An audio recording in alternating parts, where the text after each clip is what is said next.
Shabbat Shalom, everyone. My Talmud class on Monday mornings just finished their first book. We picked a Hebrew primer, and as we got towards the end of it, we were presented with a very famous quote from the Mishnah. It's in the traditional liturgy every morning. It lists many mitzvot, accompanying the dead, visiting the sick, and then it ends by saying, the Talmud Torah keneged kulam. And the study of Torah is equivalent to all of those good acts.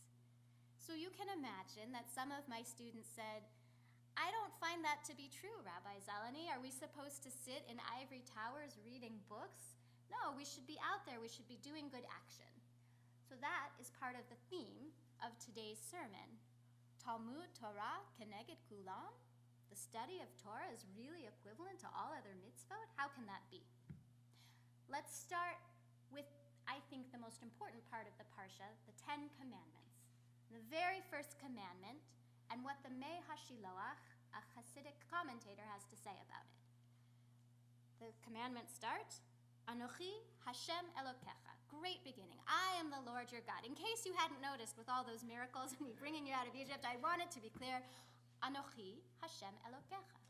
Now there are two Hebrew words that can be used for the word I in the Torah. One is Anochi and one is Ani. There's only one letter difference between them, the Chaf. The Mei HaShiloach picks up on this Chaf and he says, this Chaf is about covering God's light. God did not reveal all of his light in that first statement. Not because we would be overpowered by it, Mei HaShiloach says, but because God wanted us to continue to have something to study in the days to come. If we knew everything all up front, what would be the point of further discovery? Mei HaShiloach compares this to the cycle of day and night. He says, just when you think you're in the brightest noonday sun and you understand it all, you realize that all this time you've actually been in darkness and the dawn is just beginning and you should further your studies. Mei HaShiloach goes on to quote the Zohar, a mystical interpretation of our texts. The sentence or phrase that follows, Ani Hashem Elokecha, is Pesel lo ta'aseh lecha. You should not make for yourselves a graven image. We generally understand this to mean don't make yourself an idol or a statue, but that's not how the Zohar interprets it. It says don't make yourself a Torah. The connection being that in that time, if you wanted to carve an idol, you would carve it out of stone, and if you wanted to write down the law of God, you would carve that into stone also. The Mei HaShiloach goes on to say that God's Torah is perfect and there is much light yet to be revealed. But my question is the Zohar telling us that we're not allowed to interpret the Torah when it asks us to not make another Torah? I don't think so. There's a midrash in Eliyahu Zuta about a king. The king is going on a journey and he seeks out two loyal servants. He says to them, I have this flax and I have this wheat. I need you to take care of it for me while I'm gone. The first servant does exactly as he was asked to do. He keeps the wheat and the flax safe from moisture, from animals, and from thieves. But the second servant approaches the matter quite differently. He takes the wheat, he grinds it into flour, and he bakes the flour into challah. Then he takes the flax, he softens the fibers, he turns them into linen threads, he weaves the linen into a beautiful cloth, and he covers the challah. The king returns, and which servant do you think pleases him more? The one who made the challah. So this is a metaphor, right? God gives us the raw material of the Torah, and we, humanity, are supposed to work with God in creating that into something we can actually use, right? You can't eat wheat when it's a whole grain, and you can't wear flax when it's in rods, right? You need to work with it and turn it into something that actually can be used in day-to-day life. So I don't think the message of the Zohar here about don't make yourself a separate Torah and there is more light yet to be revealed means don't interpret the Torah. But I think the question is, from what place are we interpreting the Torah? Is it from a place of deep commitment and knowledge? I was reading Masechet Megillah, it's part of the Talmud, The very first Mishnah is having an argument about what day should we read the Megillah. And it tells us that in the small villages, they are permitted to read the Megillah on the 13th or even the 12th of Adar, but in the big cities, it should be read on the 14th or 15th. Now, my students who protested in the first place of the Mishnah saying Talmud Torah keneged kulam, the study of Torah is equivalent to everything, would probably go nuts right now. They'd say, you see, Rabbi Zelony, this is exactly what I mean. We're quibbling about what day you read the Megillah, and the Zika virus is decimating all of South America. What are you doing in the Beit Midrash? How can this possibly be important? So let's dig into it a little bit. Why would we care what day we read the Megillah?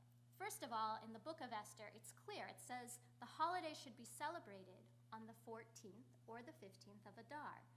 So why is it making an exception for people who live in the smaller villages? They grew food, and for a celebration on the 14th or 15th in the large cities, their job was to make sure that the food got from the small village to the city to engage in the feasting. The Torah isn't just having a debate about minutia. What the Talmud is doing here is asking us to think deeply about a values question. Is this about convenience, that the farmer can't be bothered to try to get there on time on the 14th in the city to hear the Megillah? Are we switching tradition to convenience someone?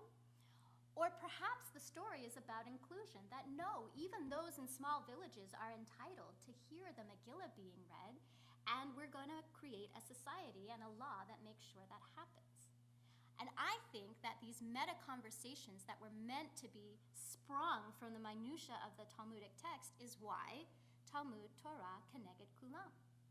When we send our children to university, we want them to learn everything from Kant to calculus in the hope that their minds will deepen, that their opinions will broaden, and that when they leave the library, we don't want them to stay in the library. When they leave the library having read the teachings of the very best minds that humanity has to offer, the decisions that they will make out in the world, the interpretations that they will make of our world will be from a place of knowledge. And that's exactly why we send our children to the Learning Center, and we are at Minyan at what time? 7:15 on a Monday morning. No, 6:45 for Minyan, 7:15-ish for the Talmud class, because we know that when we expand our minds, when we reflect on the wisdom of the ages that the Torah and the Talmud have to offer, we are in a much better position to make decisions about, well, what should we do that the Zika virus has hurt so many people? And under what meta questions, under what values do we make these decisions, because they're going to be complicated ones.